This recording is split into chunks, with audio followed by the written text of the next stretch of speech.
नमस्ते गाइस, और आज की फाइट वीडियो में सबसे पहले बात करते हैं यूएफसी फाइट नाइट के बारे में, जहां पर वंस अगेन ये एक लो लेवल का फाइट नाइट कार्ड था। बट फिर से जो हम देखते हैं कि लो एवरेज कार्ड बहुत अच्छा परफॉर्म कर रहे हैं, और एग्जैक्टली ये वाले फाइट नाइट कार्ड में हम यही देखते हैं। मेन इवेंट की बात करें तो यहाँ पर मिडिल वेट फाइटर रोमन डुलिट से मार्विन विटोरी को बीट कर देता है इस रीमैच में, जहां पर वो फाइट को विन करता है बाय यूनानिमस डिसीजन। अब वैसे तो ये फाइट ज्यादा एंटरटेनिंग नहीं थी, बट फिर भी दोनों फाइटर्स ने काफी ट्राई की फाइट को विन करने की। और अब क्योंकि रोमन डुलिट से काफी अच्छी फॉर्म में है, वो ऑल्सो लाइट हेवीवेट डिवीजन में मूव करके भी विन किया था। वेरएस मार्विन विटोरी की बात करें तो जैरेड कैनिनियर में इतनी ज्यादा बीटिंग लेने के बाद उसने काफी टाइम ऑफ लिया, और अब रोमन के साथ इस रीमैच फाइट में वो थोड़ा सा शॉर्ट बैठ गया, जहां पर मेरी ओपिनियन में 3 राउंड्स रोमन विन करता है और मार्विन विटोरी 2 राउंड्स को विन करता है। बट ऑल्सो यहां पर एक बात को मेंशन करना जरूरी है, और वो है कि रोमन ने पूरी फाइट में मल्टीपल फॉल्स को किए थे, तो ये भी मेंशन करना जरूरी है क्योंकि रेफरी ने एक भी पॉइंट को डिडक्ट नहीं किया। बट इस मेन इवेंट को हटाकर देखें तो ओवरऑल एक कार्ड, जैसे मैंने कहा, एक अमेजिंग कार्ड गया है। यहां पर बहुत सारे अंडरडॉग फाइटर्स ने विन किया है, एंड वंस अगेन ये तो मेंशन करना बनता है कि यहां पर 4 अनडिफीटेड फाइटर्स ने फाइट की, और उन 4 में से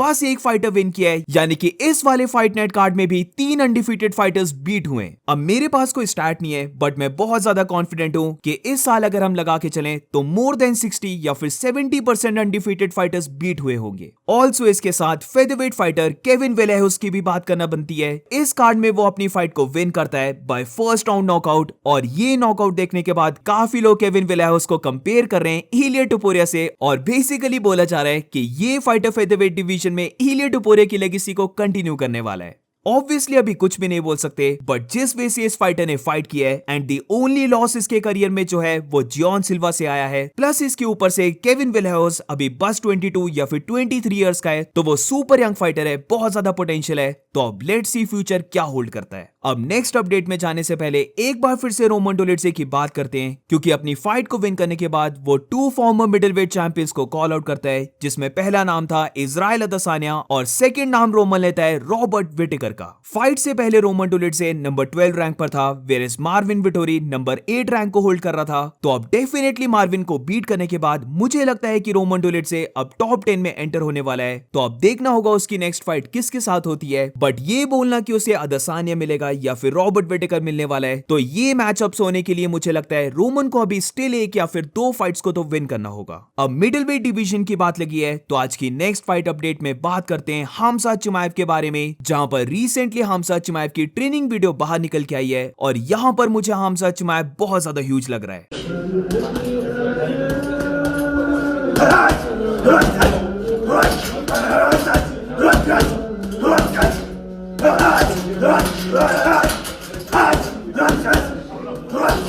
अभी अगर तुम नोटिस करोगे तो हर किसी ने अपनी अटेंशन को दिया हुआ है कि वो लाइट वेट डिवीजन में इस्लाम महाचेव वर्सेस इलिया टुपुरिया की फाइट देखें, हेवी वेट डिवीजन में Jon Jones versus Tom Aspinall की फाइट देखें। बट इनके अलावा जो एक फाइट मुझे लग रहा है बहुत ही ज्यादा अमेजिंग है, जो ऑलमोस्ट कंफर्म है कि होने वाली है, यानी कि middle weight champion Dricus du Plessis versus Hamza चिमाएव की फाइट। आई मीन इमेजिन करो ये फाइट कितनी इंसेन होने वाली है। दोनों के बीच में बहुत ज्यादा पॉसिबिलिटी है कि ट्रैश टॉक भी हो, तो इसीलिए मुझे लगता है कि जॉन जोन्स, टॉम एस्पिनल या फिर इस्लाम महाचेव और इलिया टुपुरिया के अलावा डीडीपी और हमजा चिमाएव की भी बात होनी चाहिए, क्योंकि ये फाइट एक प्रीटी इंसेन फाइट है। और अब moving on to the next update, तो ये अपडेट भी हमजा चिमाएव को लेकर है, जहां पर कपल ऑफ डेज पहले कायो बहालियो हमजा चिमाएव की बात करता है। जिधर शॉर्ट में अगर मैं बताऊं तो कायो बहालियो ये मानता है कि अगर उसकी फाइट हमजा चिमाएव के साथ होती है तो वो हमजा चिमाएव को बीट कर देगा। इसको एक्सप्लेन करते हुए कायो बहालियो ये बोलता है कि जब उसकी यूएफसी में बस 2 ही फाइट्स हुई थी, तब उसने एक ट्रेनिंग कैंप हमजा चिमाएव के साथ किया था, तो वो बेसिकली ट्रेनिंग पार्टनर्स हैं, और उसे याद है कि जब हमजा चिमाएव की नेट डियाज के साथ फाइट होनी थी तो वो बेसिकली नेट डियाज को मिमिक कर रहा था ताकि हमजा चिमाएव रेडी हो सके फाइट के लिए। बट यहाँ पर ड्यूरिंग द ट्रेनिंग वो पूरी तरीके से अवेयर था, उसने हमजा चिमाएव को पूरा स्टडी किया है, और जो 5 वीक्स में उसने हमजाद के साथ ट्रेनिंग की है, वहां पर उसने हमजाद को एनालाइज किया है कि वो कैसे फाइट करता है, वो कौन सी पोजीशंस को प्रेफर करता है जो उसे फाइट में अपर हैंड देंगे। तो इसीलिए वो समवट जानता है हमजा चिमाएव किस सिस्टम से रन करता है, तो अगर उनकी फाइट होती है तो वो बिलीव करता है कि वो हमजा चिमाएव को बीट कर देगा। अभी अगर देखा जाए तो top of the middle weight division काफी ज्यादा क्लस्टर बनते जा रही है, जहां पर ऑलमोस्ट एक कंफर्म है कि ड्रीकस की नेक्स्ट फाइट हामजाद के साथ होने वाली है। बट इसी के साथ जब हम रैंकिंग को देखते हैं तो नंबर 1 फाइटर नसरुद्दीन इमामोव है, जो ऑब्वियसली ड्रीकस डुप्लेसी और हामजाद चिमाएव के विनर को डिजर्व करता है। बट इसी के साथ अब कायो बहालियो की बात करें तो बेशक वो अभी नंबर 6 रैंक पर है, बट उससे ऊपर इजराइल अदसानिया और रॉबर्ट विटेकर, ये दोनों तो अपनी फाइट्स को हार चुके हैं। इन दोनों को डेफिनेटली एक विन करके तो टाइटल शॉट नहीं मिलने वाला है। तो इसीलिए मुझे लगता है कि अगर कायो बहालियो की अदसानिया ले लो या फिर रॉबर्ट विटेकर, इन दोनों में से किसी एक फाइटर के साथ फाइट हो जाती है और अगर वो फाइट को विन कर जाता है तो डेफिनेटली वो भी मिडिल वेट डिवीजन के टाइटल शॉट पाने के लिए लाइन पे लग जाएगा। और moving on to the next update, तो अब बात करते हैं लाइट वेट डिवीजन के बारे में, जहां पर एज वी नो कि अभी लाइट वेट डिवीजन को लेकर बहुत ज्यादा कंफ्यूजन है कि कौन सा फाइटर किसके साथ फाइट करेगा। ये जो टॉप 5 फाइटर्स हैं इनकी फाइट किसके साथ होने वाली है, and ultimately light weight champion इस्लाम महाचेव कौन से फाइटर के साथ फाइट करने वाला है, क्या वो इलिया टुपोरिया रहेगा। तो इन सारी बातों को लेकर डैनियल कॉर्मियर ने अपने थॉट्स को दिए है और डीसी के अकॉर्डिंग वो चाहता है कि लाइट वेट चैंपियन इस्लाम महाचेव की नेक्स्ट फाइट हो इलिया टुपोरिया के साथ, वेरेज अरमान सरूकिन की फाइट हो जस्टिन गेची के साथ, और नंबर 3 फाइट की बात करें तो यहां पर चार्ल्स ओलिवेरा की फाइट हो डस्टिन पोरियर के साथ। So do you guys agree with this? और अभी मैं देख रहा हूं कि बहुत सारे लोग अभी लाइट वेट डिवीजन की मैच मेकिंग कर रहे हैं, तो अगर तुम सबको मेरी लाइट वेट डिवीजन की मैच मेकिंग देखनी है तो do let me know in the comments. मैं मोर देन हैप्पी हूंगा इस वीडियो को बनाने के लिए। और moving on to the next update, तो अब बात करते हैं हेवीवेट चैंपियन जॉन जोन्स के बारे में, जहां पर अभी तुम वीडियो को देख रहे होंगे और ये रिसेंटली जॉन जोन्स का न्यू हेयर कट हम बोल सकते हैं। एंड ऑब्वियसली ये कोई एनिमे कैरेक्टर से लिया गया है, बट ऐसा हेयर स्टाइल रखने के बाद मुझे नहीं लगता कि जॉन जोन्स जो एलिगेशंस उसके ऊपर लगी हैं उन एलिगेशंस को बीट करने वाला है। और moving on to the next update, तो अब बात करते हैं light weight fighter Paddy Pimblett के बारे में, जहां पर अपनी रीसेंट वीडियो में पैडी ने बेसिकली अपना रिकैप दिया है जो UFC 314 की प्रेस कॉन्फ्रेंस हुई थी,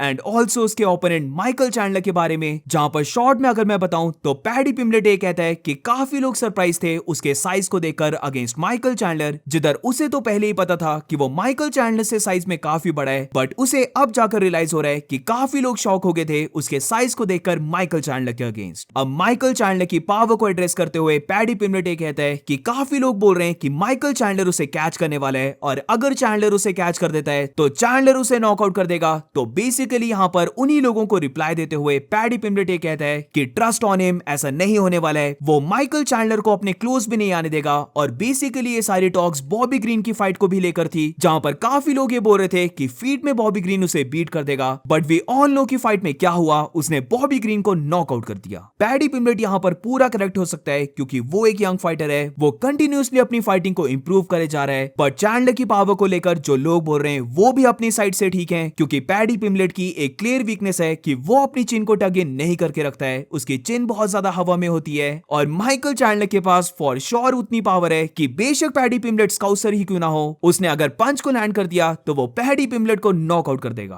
but once again Paddy Pimblett के पास यूथ है और माइकल चैंडलर अभी काफी डीप वाटर्स में, क्योंकि पैडी पिम्बलेट से अगर वो हारता है तो फिर बेसिकली हम बोल सकते हैं कि चैंडलर ने जो इमेजिन किया था कि वो लाइट वेट डिवीजन का चैंपियन बनेगा, तो वो समवट फिर ओवर ही रखो, क्योंकि माइकल चैंडलर अब 40 को नियर कर रहा है, तो उसके पास ज्यादा टाइम भी नहीं बचा है कि वो फिर से लाइट वेट डिवीजन की लैडर को क्लाइंब कर सके। एंड दैट्स इट गाइस, अगर तुम्हें वीडियो अच्छी लगी हो तो please make sure to like subscribe. मिलते हैं नेक्स्ट वीडियो में।